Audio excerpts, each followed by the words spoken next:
16 December 54তম মহান বিজয় দিবসে বীর শহীদদের শ্রদ্ধাভরে স্মরণ করবে বাঙালি জাতি।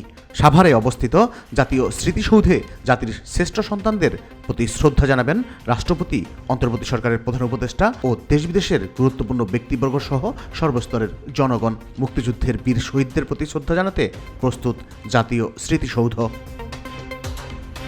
দিবসটি উপলক্ষে স্মৃতিসৌধ চত্বরে ধোয়া মোছা সহ সৌন্দর্য বর্ধনের কাজ ইতিমধ্যে শেষ হয়েছে। জাতীয় স্মৃতিসৌধের ফটক ও দেয়ালে করা হয়েছে আলোকসজ্জা।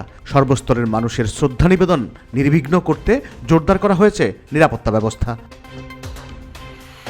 স্মৃতিসৌধ চত্বরের বিভিন্ন সড়ক পানি দিয়ে ধোয়া হয়েছে। বিভিন্ন স্থানে নতুন ফুলের চারা রোপণ করা হয়েছে। সড়কবাতিগুলো লোহার পাইপে নতুন রঙের আঁচড় পড়েছে। শেষ হয়েছে রং তুলির কাজ।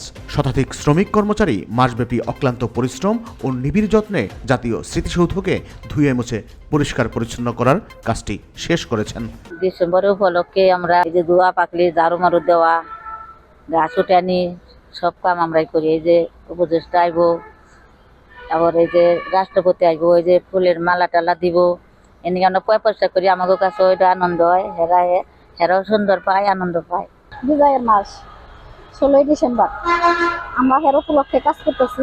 স্মৃতিসৌধে আমার কাজ করতে ভালো লাগে। ডিসেম্বর উপলক্ষে আমরা তো কাজ কাম করতেছি, পরিষ্কার পরিচ্ছন্ন ওয়াশ করতেছি, বিভিন্ন কাজ কাম চলতেছে। 16 ডিসেম্বর উপলক্ষে আমরা এখানে রং তুলির কাজ করতেছি। দীর্ঘদিন যাওয়ার কাজ প্রায় শেষ।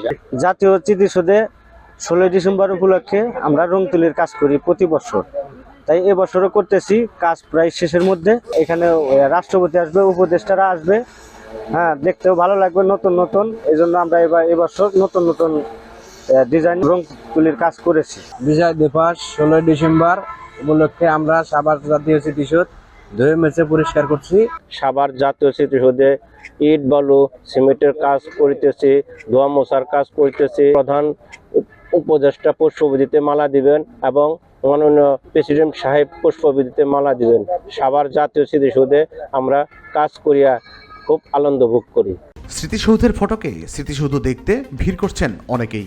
আইনশৃঙ্খলা বাহিনীর সদস্যদের কাছ থেকে নিরাপত্তার স্বার্থে জনসাধারণের প্রবেশ 15 ডিসেম্বর পর্যন্ত বন্ধ রাখার বিষয়টি জানার পর ফটকের খানিকটা দূরে দাঁড়িয়ে স্মৃতিসৌধ দেখছেন তারা। স্মৃতিসৌধের ইনচার্জ ও সাভার গণপূর্ত বিভাগের উপসহকারী প্রকৌশলী মিজানুর রহমান বলেন, 16 ডিসেম্বর মহান বিজয় দিবসে মহামান্য রাষ্ট্রপতি, মাননীয় প্রধান উপদেষ্টা, মাননীয় উপদেষ্টা মণ্ডলী, বিদেশি কূটনীতিক সহ লক্ষ লক্ষ জনতা সাভার জাতীয় স্মৃতিসৌধে বীর শহীদদের সম্মানে পুষ্পস্তবক অর্পণ করবেন।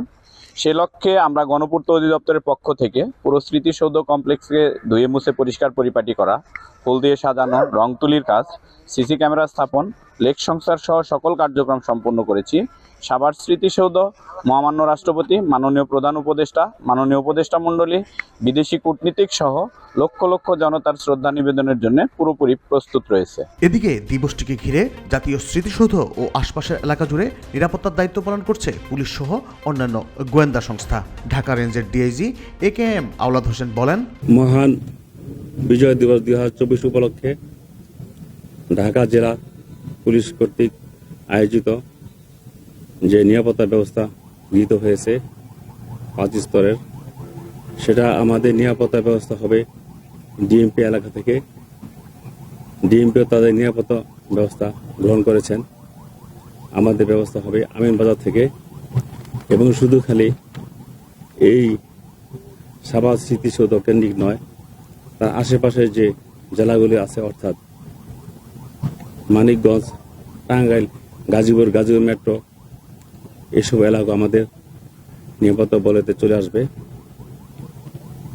এবং পোশাক, সাদা পোশাক, এবি ভ্যান, সকল স্তরের নিরাপত্তা আমরা রেখেছি, যেন খুব সুন্দরভাবে ভিভিআইপিগণ, বিভিন্ন সামাজিক ও রাজনৈতিক ব্যক্তিত্ব এবং তাদের সমর্থকবৃন্দ অতি সুন্দরভাবে, সুশৃঙ্খলভাবে, নিরাপত্তা সহকারে এখানে এসে